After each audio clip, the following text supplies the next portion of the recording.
Bismillah, walhamdulillah, wassalatu wassalamu ala rasulillah. Le messager de Allah, sallallahu alayhi wa sallam, a dit ce qui signifie celui qui dormait pendant le temps d'une prière ou qui l'a oublié, qu'il la rattrape lorsqu'il s'en rappelle. Et il n'a pas d'autre expiation pour elle que cela. Ce hadith était rapporté par Al-Bukhari. Donc, celui qui dormait pendant le temps de la prière et ne s'est réveillé qu'après la fin de son temps, rattrape cette prière. Si le musulman oublie d'accomplir une prière et ne s'en est rappelé qu'après la fin du temps, il la rattrape. Quant à celui qui a raté de nombreuses prières dont il ne connaît pas le nombre exact, il commence à rattraper ses prières jusqu'à ce qu'il pense qu'il les a toutes rattrapées.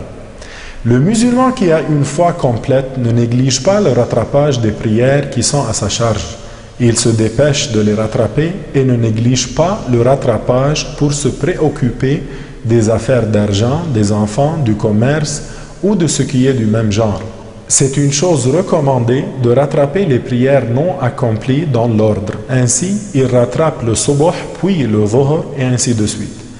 Notez bien que celui qui meurt avant d'avoir terminé le rattrapage des prières qui sont à sa charge, alors qu'il avait entamé leur rattrapage avec ardeur et qu'il avait l'intention de les achever, Allah fait qu'il ne sera pas châtié s'il n'a pas fait preuve de paresse.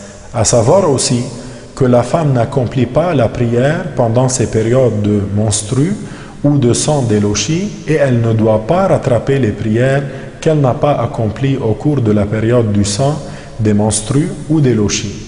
Il lui est plutôt un devoir que de rattraper les jours de jeûne de Ramadan qu'elle aurait raté durant la période du sang des menstrues ou des lochis. Je finis en demandant à Allah Ta'ala de nous accorder sa miséricorde, que la paix et le salut soient sur vous et à la prochaine.